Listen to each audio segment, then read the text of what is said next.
भारत के ऊपर कोई तूफान नहीं है, कोई पश्चिमी विक्षोभ नहीं है और ना ही कोई सिस्टम ऐसा जो भारत के मौसम को नेगेटिव रूप में यानी नकारात्मक रूप में प्रभावित कर सके। ऐसा कोई सिस्टम अभी डेवलप हो रहा है। नमस्कार, आप देख रहे हैं नेशनल वेदर बुलेटिन मौसम तक पर। मैं हूं देवेंद्र त्रिपाठी। इस वीडियो में बात 10 नवंबर के समग्र भारत के मौसम की। दोस्तों, आप इस तस्वीर में एक चीज आप देख रहे होंगे कि भारत के ऊपर तो स्पष्टता है, क्लियर है स्काई और आसमान साफ होने के कारण बहुत सारा फायदा भी किसानों को हो रहा है। लेकिन पीछे आप देखें तो एक पैच तूफान बादलों का काफी स्ट्रांग पैच यहाँ पूर्वी एशिया के ऊपर है और धीरे धीरे म्यांमार से होते हुए आगे की तरफ बढ़ रहा है।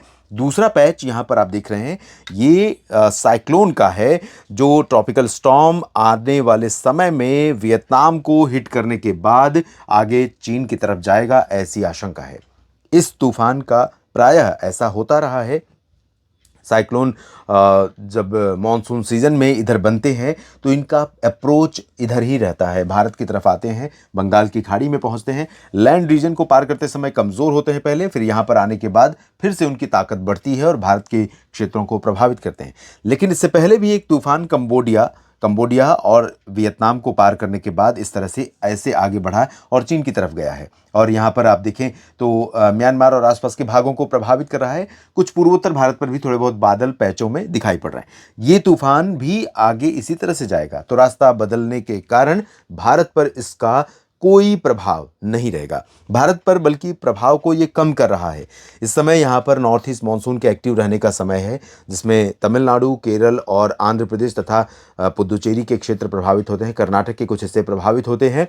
लेकिन क्योंकि नॉर्थ ईस्ट हवाएं कमज़ोर हो रखी हैं, जिसके कारण यहाँ पर नॉर्थ ईस्ट मानसून की बारिश में काफ़ी कमी आ गई है और उसके लिए ये तूफान काफ़ी हद तक जिम्मेदार हैं। क्योंकि जब कोई प्रभावशाली सिस्टम होता है तो अपने आसपास जितना भी पावर, जितनी भी ऊर्जा दिखाई पड़ेगी उसको अपने में अट्रैक्ट करके मिलाता रहेगा। तो यहाँ की जो हवा है जो इधर जानी चाहिए उसको ये अपनी तरफ खींच रहा है और इसके कारण भारत के ऊपर फिलहाल मौसमी गतिविधियाँ बहुत कम हो रही हैं। उत्तर भारत के भागों पर WD भी नहीं है। तो इन परिदृश्यों में और सबसे इंपॉर्टेंट चीज़ मेंशन करना यहाँ ज़रूरी है, आप देख सकते हैं पंजाब से लेकर बिहार तक और साथ में महाराष्ट्र और गुजरात तक, ये पूरा का पूरा जो रीजन है, यहाँ पर एटमॉस्फेयर में जो मॉइस्चर कंटेंट है सैटेलाइट तस्वीरों में बहुत कम दिखाई पड़ रहा है। तो ये कहीं ना कहीं बहुत ही अनुकूल मौसम भारत में खेती के लिए है। खेती इस समय जिस अवस्था में भारत की पहुंची हुई है, खासतौर पर अगर हम खरीफ फसलों की कटाई और रबी फसलों की बुआई की बात करें। हालांकि बुआई के लिए ज़रूर कई जगहों पर खेतों को तैयार करने के पहले जो सिंचाई की जाती है उसके लिए किसान साथियों को इंतज़ार होगा, एक स्पेल का कई जगहों पर हो सकता है। लेकिन मेजॉरिटी में अगर हम देखें तो बारिश इस समय न हो तो ही ज़्यादातर फायदा है। तो उत्तर भारत के पहाड़ों से लेकर के नीचे तक बात करते हैं। आइए, उत्तर भारत में जम्मू कश्मीर, गिलगित बाल्टिस्तान, मुजफ्फराबाद, लद्दाख, हिमाचल, उत्तराखंड, पूरा का पूरा रीजन अभी क्लियर और ड्राई। यहाँ दिन में टेम्परेचर थोड़ा सा हाई रहेगा क्योंकि जब आसमान साफ होता है तो पहाड़ों पर बहुत तेज चमकती धूप होती है और उसका असर माफ कीजिएगा तमाम जगहों पर तापमान बढ़ने के रूप में दिखाई पड़ता है। हालांकि मिनिमम टेम्परेचर जम्मू कश्मीर में भी गिर रहा है और श्रीनगर, गुलमर्ग, काजीगुंड, पहलगाम, इन सभी जगहों पर पारा शून्य से नीचे पहुंचने लगा है। डलहौजी, धर्मशाला, चंपावना से लेकर शिमला, उत्तरकाशी और देहरादून, ऋषिकेश, मसूरी, नैनीताल, पंतनगर से लेकर के पूरे ऊपर के रीजन में उत्तराखंड में भी तापमान में गिरावट शुरू हुई है और अभी शुरू रहेगी। और नीचे की तरफ पंजाब और हरियाणा, दिल्ली, चंडीगढ़, राजस्थान, उत्तर प्रदेश, ये पूरा वेस्टर्न हिमालयन रीजन के साथ वेस्टर्न नॉर्थ इंडिया का मैदानी हिस्सा, जहां पर जैसलमेर, जालौर, जोधपुर, उदयपुर, डूंगरपुर, प्रतापगढ़, भीलवाड़ा, कोटा, सवाई माधोपुर, बूंदी, बारां, झालावाड़ और अलवर, भरतपुर, दौसा, करौली, धौलपुर से लेकर टोंक, सवाई माधोपुर और साथ में चुरू, सीकर, नागौर और साथ में सिरोही, साथ ही इधर श्रीगंगानगर, हनुमानगढ़ और बीकानेर, जैसलमेर, इन सभी भागों पर क्लियर और ड्राई वेदर के बीच में उत्तर की हवाओं के कारण मौसम में ठंडक थोड़ा सा बढ़ रही है और वो बढ़ेगी। और वही स्थिति आपको लुधियाना, पटियाला से लेकर के हिसार, सिरसा, फतेहाबाद, नीचे रोहतक, गुरुग्राम, फरीदाबाद, पलवल, दिल्ली, अंबाला, चंडीगढ़, पंचकुला, कुरुक्षेत्र, यमुनानगर, मेरठ, मुरादाबाद, सहारनपुर, बरेली से लेकर के आगरा, अलीगढ़, मथुरा और झांसी, ललितपुर, कानपुर नगर, कानपुर देहात, लखनऊ, अयोध्या, प्रयागराज और वाराणसी, सोनभद्र, मिर्जापुर, भदोही, गोरखपुर, देवरिया, देवरिया पूरे रीजन में ड्राई और क्लियर वेदर और साफ हवा के कारण, उत्तर पश्चिमी शुष्क और ठंडी हवा के कारण मौसम में एक तरफ ठंडक बढ़ रही है, दूसरी तरफ धुंध, पोल्यूशन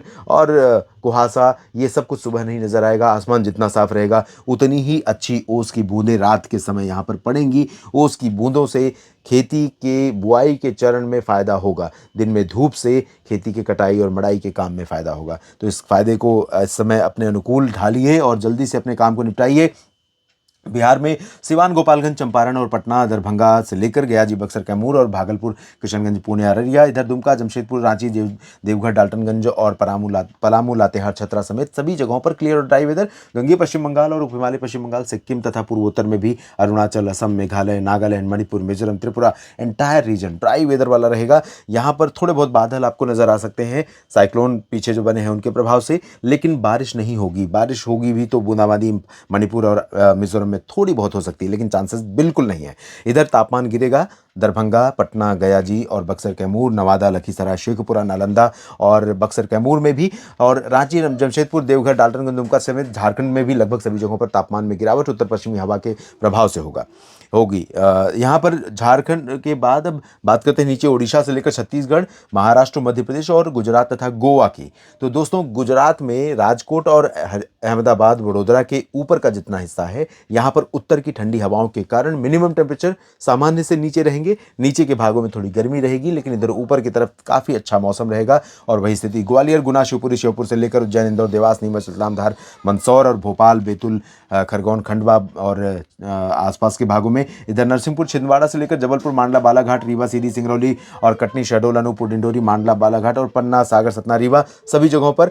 नागपुर, चंद्रपुर, गढ़चिरौली, भंडारा, गोंदिया, अकोला, अमरावती, वर्धा, यवतमाल से लेकर नांदेड़, बीड़, जालना, हिंगोली, लातूर और जलगांव, नंदुरबार, धुले, नासिक से लेकर के पूरे सतारा तक और इधर पालघर से लेकर मुंबई और गोवा तक सभी जगहों पर क्लियर और ड्राई वेदर। उत्तर की हवाओं का असर इन सभी भागों में छत्तीसगढ़, उड़ीसा से लेकर मध्य प्रदेश, महाराष्ट्र में भी रहेगा, जिसके कारण यहाँ पर भी तापमान में गिरावट हुई है। इंदौर, उज्जैन, भोपाल सभी जगहों पर बिलो नॉर्मल टेम्परेचर चल रहा है दोस्तों। रीवा, सीधी, सिंगरौली में भी, इधर रायपुर, अंबिकापुर में भी और राउरकेला और केंदुझार में, इन सभी जगहों पर मिनिमम टेम्परेचर सामान्य से नीचे पहुंचने लगा है। तेलंगाना, आंध्र प्रदेश के रायलसीमा और तटीय क्षेत्र, कर्नाटक के आंतरिक और तटीय रीजन, पूरा का पूरा भाग यहाँ पर क्लियर और ड्राई वेदर वाला।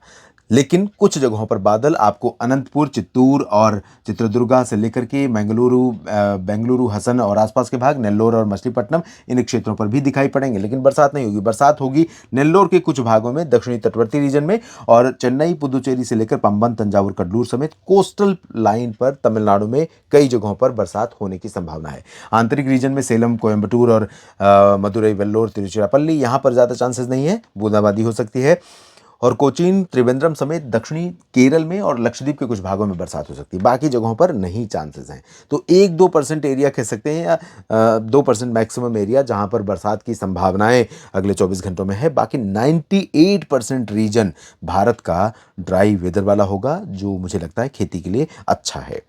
आप बताइए कमेंट सेक्शन में, अच्छा है या आपको बरसात की दरकार है या बरसात की अपेक्षा है। अगले वीडियो में बात करेंगे आपके सवालों पर। आप बने रहिएगा लगातार मेरे साथ मौसम तक और न्यूज़ मीडिया मंच पर। एक बार फिर आग्रह करूंगा किसान साथियों, मित्रों, इस चैनल को सब्सक्राइब और फेसबुक पेज को फॉलो कर लीजिए। धन्यवाद।